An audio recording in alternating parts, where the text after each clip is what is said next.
Welcome to the Profit Pen Show, and this is where we talk about business, talk about ventures, talk about enterprises, and also look into the small and medium scale enterprises world, bringing you what you should do and how to make profit from all those sectors. My name is Charity James. I welcome you to today's episode of the Profit Pen Show, where we inform, educate, and also make you give way to what will bring profit to you along the value chain. Now is the time to go for a short break. When we come back, we'll dive into the program and we'll do a lot of justice on the topic that we'll look into finances and funding. We'll see you after this break.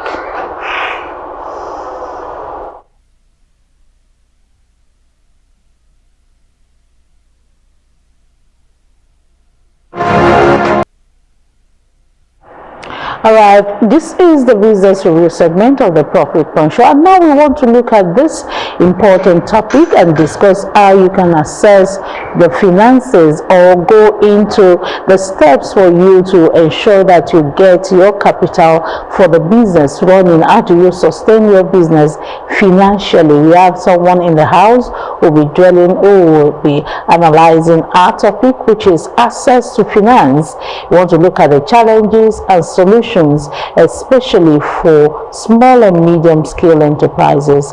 Our guest this morning is Olaide Olumade, a financial advisor and an investment banker. She will tell us the funding style, tell us the funding process, and what SMEs must do to ensure that they get funded with the right way. There are wrong ways of funding and there are right ways of funding. So good morning, Olaide. It's good to have you on the program again. Yes, thank you very much. Thank you for coming on the program. Yeah, thank you. Now, the topic is talking about access to funding, but a lot of people will tell you, I have capital for my business. Why should I access other forms of funding for my business? Why is funding very essential to grow your business? Okay. Yes, people say that, but let's be sincere, they really do not have that capital. Let's be sincere, because when you start a business, you might have 100,000 naira and you think that is all to it. For a business, when you get deeper into it, you realize that you need support. You need external support, you need external funding, whereby that it will support the little you're doing, because in the first 2-3 years of your business you're not making profit. You're still trying to put 1 or 2 things in place. For example, not everyone starts with an office space, not everyone starts with essential licenses, not everyone starts with, they start little by little, and as the business grows they eventually get those licenses, they get the spaces, they get essentials. But these things need external help, because I don't think you want to use the profits from a business to run those things. You're going to run bankrupt. Yeah, so that's it. So tell us why you think SMEs. Now we want to draw more on SMEs, because we know that those are the basis of those big companies that we have in the society. And if they're not doing well on that level, then the big companies will not be able to sustain themselves, because there's a chain from down to the top. So what do you think is causing this failure when it comes to sustaining SMEs? When it comes to finances, what are they doing wrong? What are the things that they are supposed to do when assessing fund for their business? Okay, so when it comes to funding, there are some essentials that are important. Some businesses just run, they don't have proper bookkeeping. Okay. If you go to some people, okay, please, I want to see the records of your sales. We can't give you tangible records. They don't even have a registered business account. They don't even have like records that, okay, this is the profit flow, this is the cash flow, this is so improper bookkeeping. 1, too, they don't have a business plan. You know, before you start a building, there's, you know, architects will first of all draw a business plan, that a house plan. You see it there that, okay, this is how you would have seen it that, okay, this is how the building will take place. But our SMEs today don't want to have business plans, so they just start, and when challenges come, you see them going this way. Meanwhile, the business plan was meant to keep them in check. And these are things that banks look at. These are things that investors look at. Okay, your cash flow, your bookkeeping, your records, your profit and loss, and all of that. And also, some businesses don't get to register, and you know, they just run. They say, what's the name of your business? I'm running a startup. They don't register, and they don't give themselves to the right licensed bodies. Okay. Like now, I run a financial consulting firm. There are some bodies that I should be registered with, which gives me license to, you know, proceed with what I'm doing. But most businesses they are not licensed, and you don't expect an investor should just come in and just say, okay, I want to give you this money. They look at those things. And it takes gradual process and planning. So yeah, that's that. So invariably, we are saying that financing your business is majorly lying on the management of the business. Yes. So how do you manage your business? You've mentioned having some books, having a proper policy to guide your business. So what is the steps in managing your business? Okay. Why should SMEs, for instance, now if I'm selling something and I have just someone that just employed, I don't need to have a lot of books and all that, but from what you have said, I must have that book if I want to sustain myself. So what is the process of managing businesses, and what are the things that you must do if you want to manage them well? Now, first of all, in the last time I was here, I talked about clarity before going into business. Clarity, intentionality. So when you are clear, when you are intentional about running a business, the first thing you know is that you need a consultant, you need an expertise. So this expertise will guide you, will tell you, even if you don't have the funds to do so many things, it is the duty of the expertise to tell you that, okay, just get a notebook that is dedicated, you know, all this hardcover, get it, write down the things. Okay, this is the records: May, June, July, August. It's not compulsory you have to get so many applications or whatever. Just get a simple book, write it. Then when you now get to the stage that you can employ a professional to do your accounting for you, then you can now get that record and give it to that accountant that, okay, this is a record so far, now use this record and give us a professional results from it. So yeah, getting a consultant is very important, and that consultant it might be a friend that like me now. I have people that cannot afford what I can do, but through the relationship, Olaide, please, can you tell me what I can do, you know, and I dish them values and all of that. And also from intentionality, you could go online and search. And also, you see, this is what we're talking about. Before going into business, we are trying to lay the importance of financial literacy. Okay.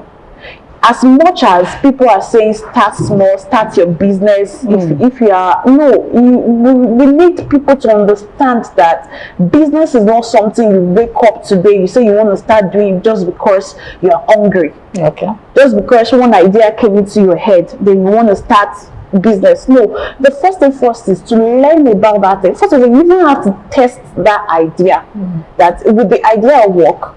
So you have to ask questions. People that are already into that line, ask them, okay, this business, what were the challenges you face? So once you do all those things and you have the records and everything, when it now comes to you doing your business, you would have a substantial record that will help you, which will now in a way be able to attract investors. Yeah, so Okay. Now let's go to assessing these funds. We know that government have some ways of assisting SMEs, and some financial institutions too are open for SMEs or any business owner to come and assess these funds for their growth. How easy are these fund if you want to get them, especially for SMEs? You have spoken about some things that they must have. If they have this document with their books, their registration certificate and all that, how easy is this a fund available for them? Do they go through a bottleneck before they can access it? okay, so for easy access to funding, see, there's so many people that are out there competing for funds, and it's not everybody that applies that gets funded. Some of them will apply, at some point they will get disqualified and all of that. So the first thing first is to join a community. Okay, that's the first thing first. When you join a community, you get to know information. They'll give you information that, okay, this is what you need. Then you check yourself, am I qualified, even before applying for it. So, and also these communities give training.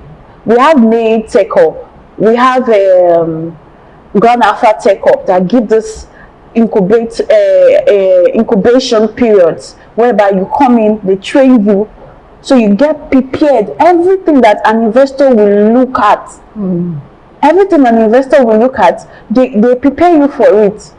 So that's what the community does. Then in that community, you get to network with people. Okay, you get to network with people. Then they prepare you for funding.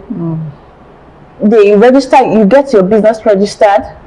The necessary licensing you need to get, the necessary registrations you need to get. If you don't have a business account, because most investors now are looking at, do you have a business account?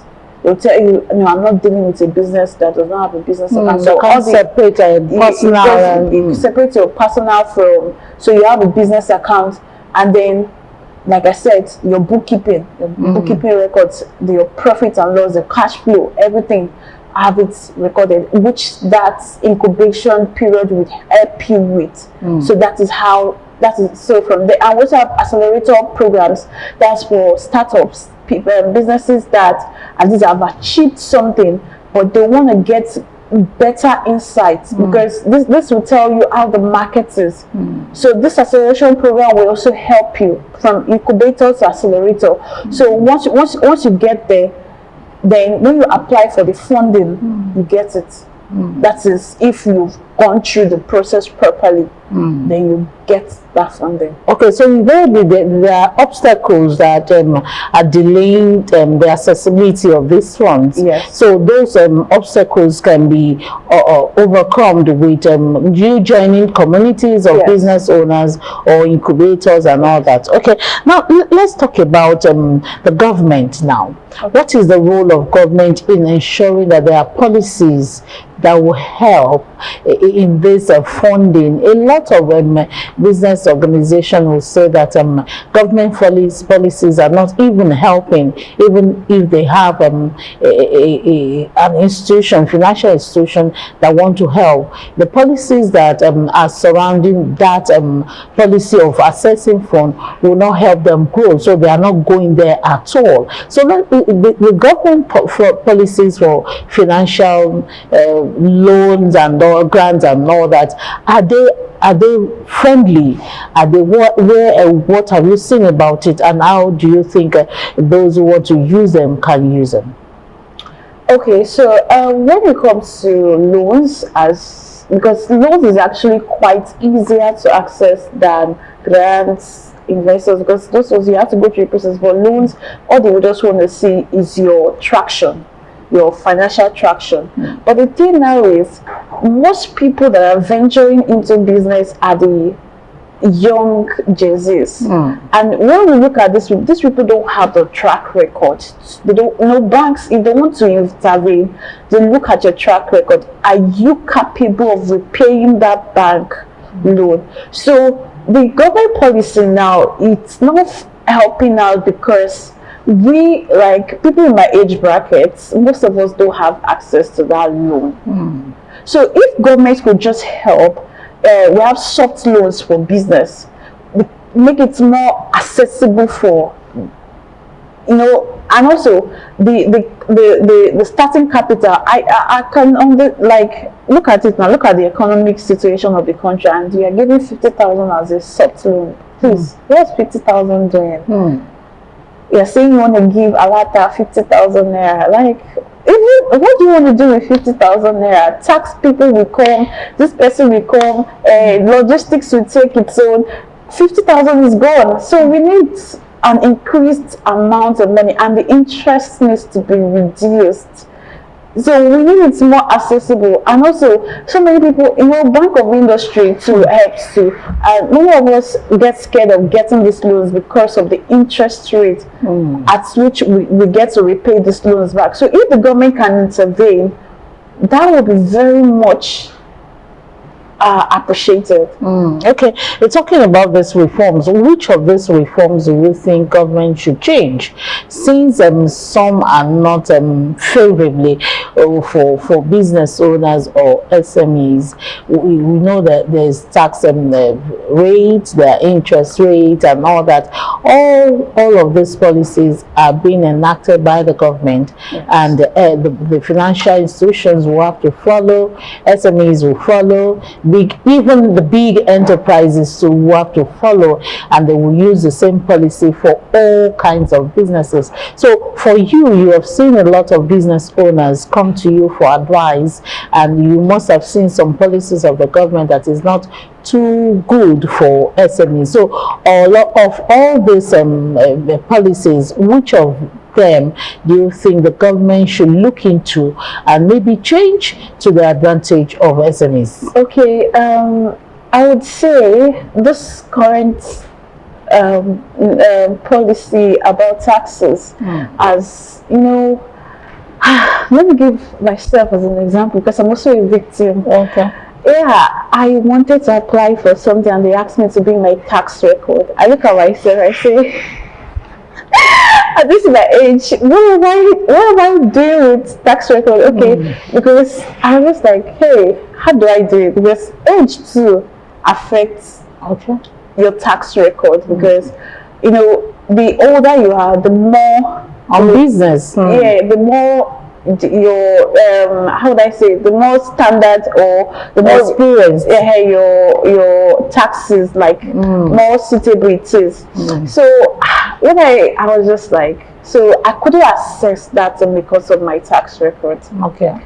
And I could not use my business tax record for it. So if the government could look at people in my age bracket and just be like, okay, let's make life easy for these people. There are some things that, you know, people like us, for example, now content creators now, they are being charged a particular tax. You know, before it was not happening like that. Now the government is charging for almost everything. So we need some of these things to be subsidized. Like, look at us, we are still trying to come up, we're still trying to gather ourselves, but yeah, imposing a lot of things on us. It's bothersome. So yeah, the tax reforms should be amended in a way that it will favor the youngsters coming up. I can imagine us taking a new space and we are paying this sum of amounts to tax. You know, it's just a matter of time before we close down that business, like the office space, and go back to our remote system. So yeah. So tax is the major problem now. Yes, tax. But some say the government has given a rebate on all of this. Is the rate not working for SMEs? Are they not using the rebates right? You don't want to answer. Okay, let's move on to financial literacy. And the other time you spoke about financial literacy. If someone must be educated financially, what should be the education? Is it the classroom education or the business education? If it is business education, what are the things they must know about the business? Generally, not particularly on the business that they want to do. Okay. First of all, this education is actually in place. Okay. Because I must not lie, there are people who go out there they target the youngsters. They go to schools, they teach them financial literacy. I must not lie, there are institutions, there are platforms that do that. There are even online schools that actually teach financial literacy. But the thing is, there is this mindset that when you go to school, you're only going to school to waste your time and your money. And people don't know that that experience is needed. So people go to school for survival. That's when you see them, you start selling 1, 2, or 3 in schools. Meanwhile, that time in school is for you to gather some experiences that are needed.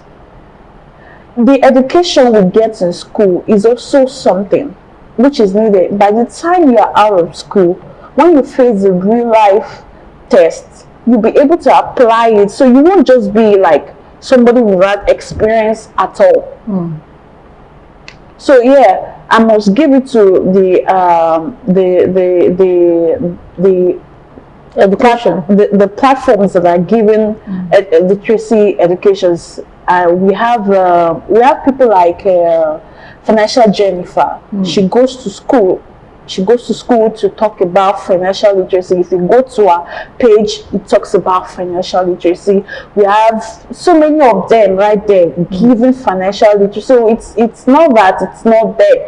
It's just that people are not taking it seriously. They just want to do their things randomly, which is not cool. And it's giving us issues because by the time they come out after the 4 years, 5 years in school, 6 years, 7 years, they just come to mess up.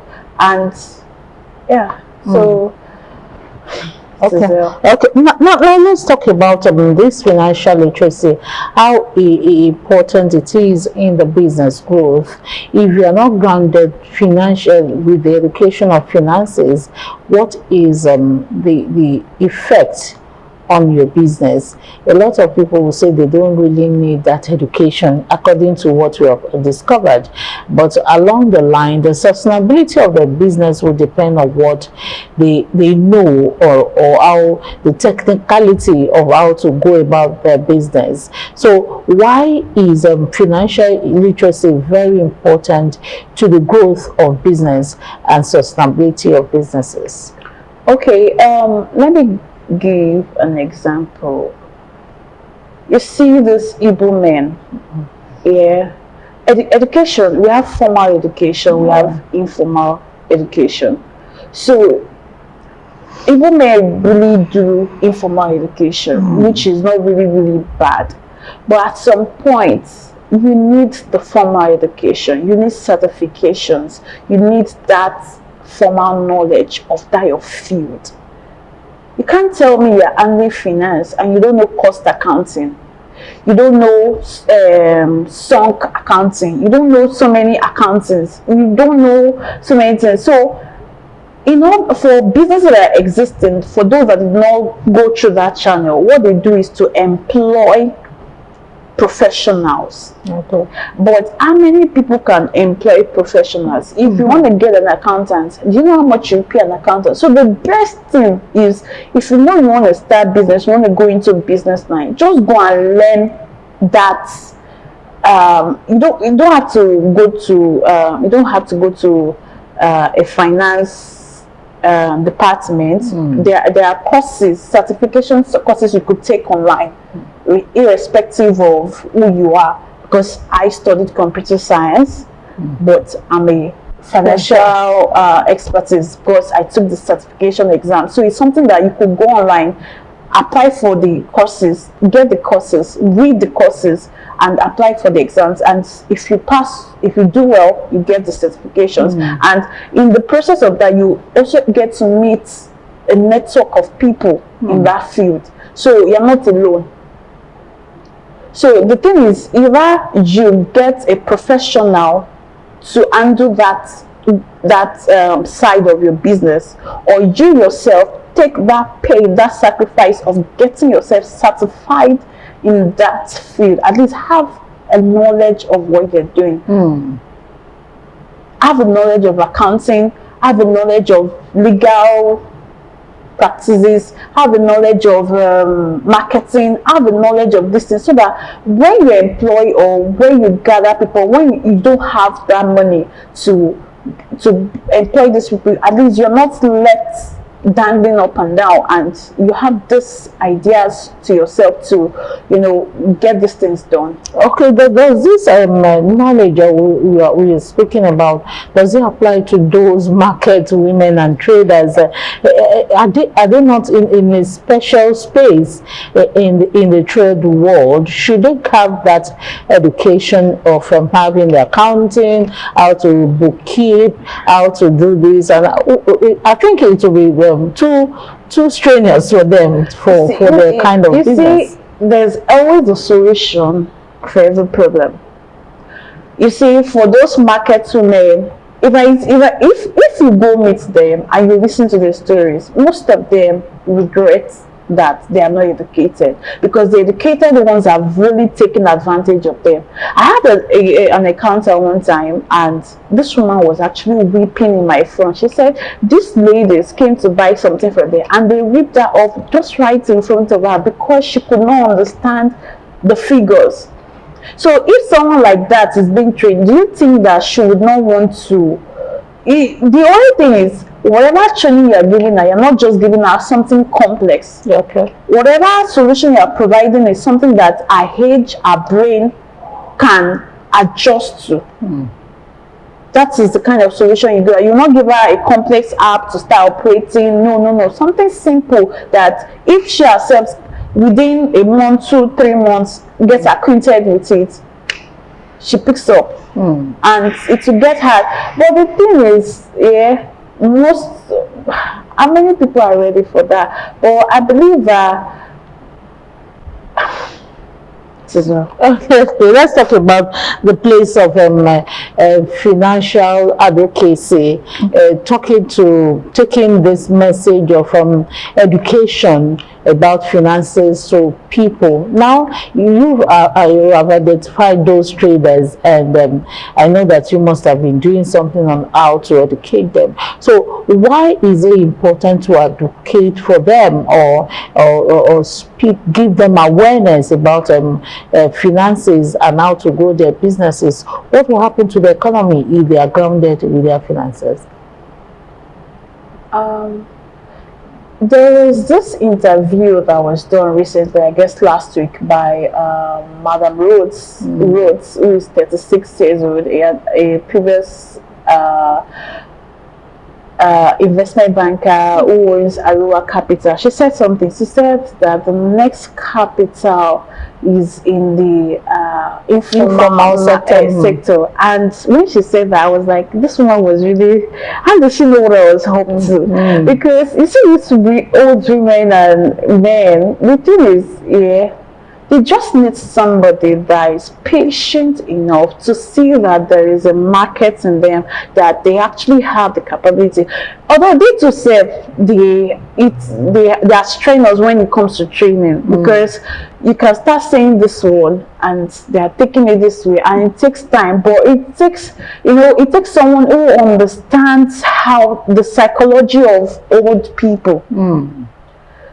So it takes someone who has the patience that, okay, this thing will take us, let's say a curriculum that would take 6 months for normal youngsters like me, for them you can say a year. Okay. So you could drop that syllabus to a year, something like that. So break it down for them. So, and these people, they like how would I say it, practical things. Let business be practical, less of theory, more of practicals. Put them in a situation whereby someone wants to scam them. Put them in a situation whereby somebody with debt, a creditor would want to harass them, but they say that no, according to the law. Okay. Imagine, you know the law too. You can't harass me. Debt is not a crime. This, when they start at these little things, they start saying it small and be like, how did you get this knowledge? Who is giving you people knowledge? You will have less of this economic crisis. So it's just the matter of time and syllabus. When we have people, and the thing is, it's going to be capital intensive, because you have to invest in props, you have to invest in platforms, you have to invest. If let's say I want to go into that project now, I would need external funding, Okay. and a very huge intervention, because these people would consume a lot. So yeah, that's it. Okay, now let's talk about those entrepreneurs who are still young and not doing the right thing they should do financially. Since you are talking about assessing finances, looking at the challenges and solution, what are the young entrepreneurs doing these days that you think they shouldn't have done at all?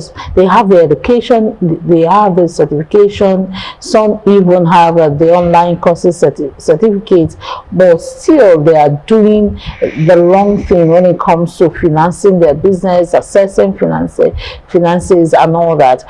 What is your word of advice to those? Well, I would say this: no matter how much you want to help people, you still see those that would go astray. Because I can tell the number of financial interventions that has been made and even the benefit. So it takes somebody who is intentional to actually meet such opportunities. So like now, OGTV is doing is playing its part. But how many people watch OGTV? How many people watch OGTV? So it's just a thing of intentionality, and we just have to keep being consistent. We should not get tired of doing these things, because the more we do it, like they say, a rock breaks not because it just wants to break, but because of consistent weathering, consistent pressure, consistency. So if we keep running those programs, keep improvising, keep doing this all the time, it's just a matter of time, and the impacts will be felt, and those that are astray now would fall into line. It's just a matter of time. Okay, let's talk about the third leg of this interview, which is the financial institutions themselves that give out these finances. A lot of SMEs or business owners will say the financial institution are the one giving them this problem, and sometimes they are discouraged. So developmental financial institutions, how effective are they when it comes to giving out this funding for SMEs, traders, and those who want to access them? Are they friendly when it comes to giving out funds? Now this is where I would say it again, that you need a financial consultant. Okay. A financial consultant will tell you the kind of funding you need for your business at a certain time. Okay. If you have an idea, the place to go is not a bank. Don't go there. What are you looking for? The place to go is not an equity investor. The place to go, where you're supposed to go to, is an angel investor. We have different kind of investors. We have cooperatives, we have equity investors, we have angel investors, we have banks. We have banks that gives finances. So you see these institutions, it's not we have grants as well. It's not that they make things difficult, but the thing is, if you don't pay a price, you would not know the value of that thing. Abuse will be inevitable. You don't see so many people. Have you not heard of people that would collect funding and the next thing the business is gone? They say they've closed up.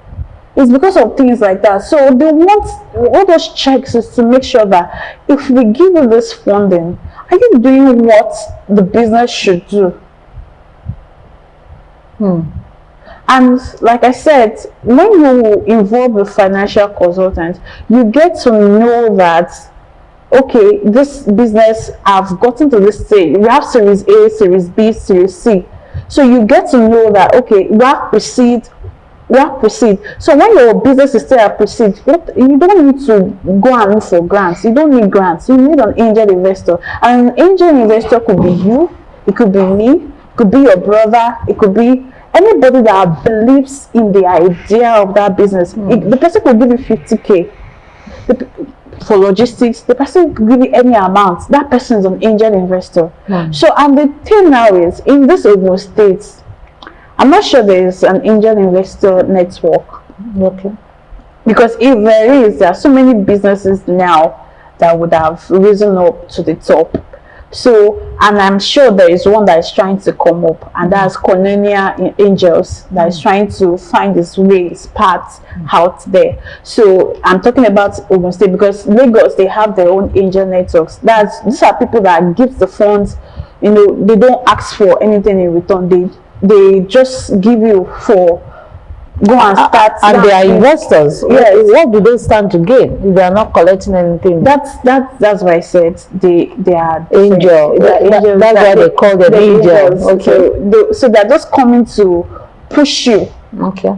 So it's the amount they give you now depends on the decisions. Maybe the policy or something. It now depends on that. So, okay, what the other investors, what do they look at? Because a lot of entrepreneurs will say they are not getting, the financial institutions are not helping. Helping in what sense? What should entrepreneurs do to get the needed help from the financial institution? You have mentioned angel investor. Yeah, those are given money without looking. When your business idea has not yet formed, you just have it as an idea. You've not gone to the market, you've not made profit, you've not done anything. You just need money to push it together. Now we have Series A, we have Series B, we have Series C. So that Series A, yeah, that's a first stage of the funding.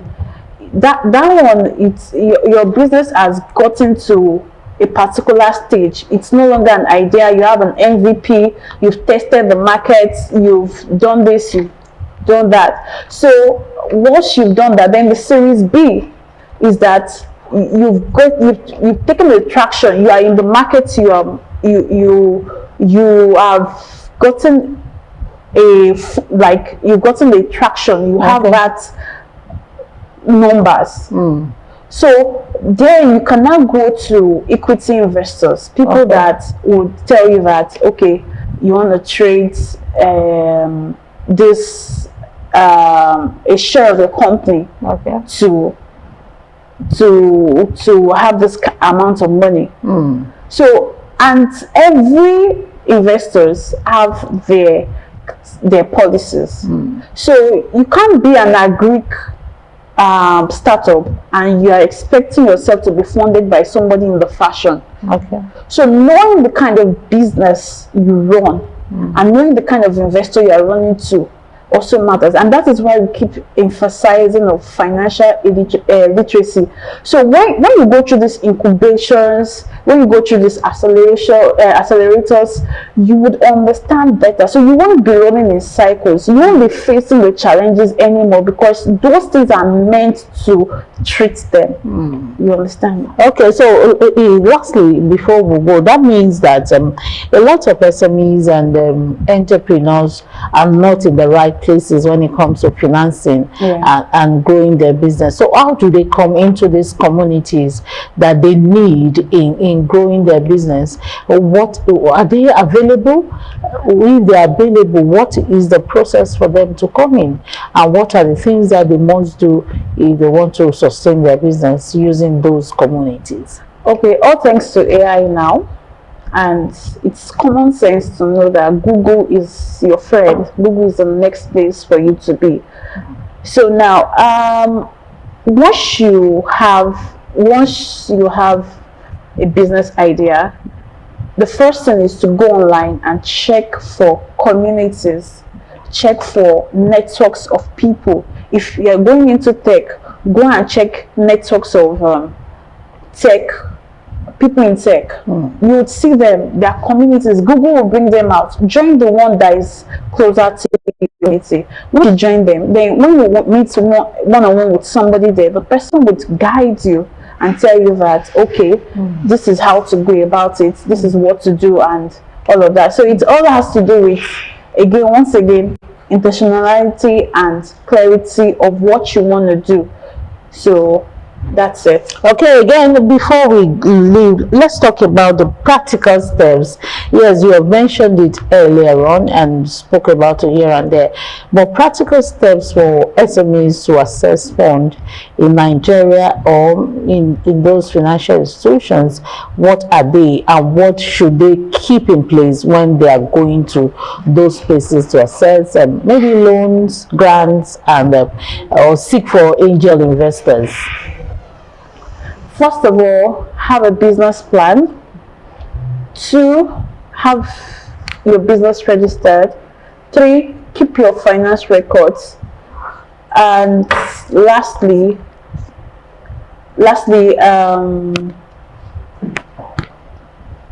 involve a professional that would lead you and guide you. So those are the 4 key points to go through. All right, thank you so much, Olaide Olumade, for coming on the program and speaking about finances. I know that a lot of people are afraid when it comes to raising capitals for their business or engaging financial consultants for them to give some ideas when they want to grow their business. But you're here on the TV giving them free of charge. Thank you for your time. And thank you for talking about this with a lot of experiences. Thank you so much. Thank you. And that will be the size of the program today, the Profit Fund Show. Next Thursday is another day to assess the 2 segments of our program, because we'll be doing it fully. The first segment, business review segment, and the second one, sectorial segment, where we'll be talking about what we need to use our hands to do and how to maximize the benefit in the informal sector. My name is Ms. Charity James. Before we go, don't forget that OGTV is open for business, and if you want to sponsor any of our programs or put an advert on any of our programs, you can call this number 0803-396-0423. The number to call for advert and sponsorship is 0803-396-0423. Thank you for watching the program and staying through with OGTV. And next Thursday promises to be another one. Before then, we say have your ground standing firm in the business world.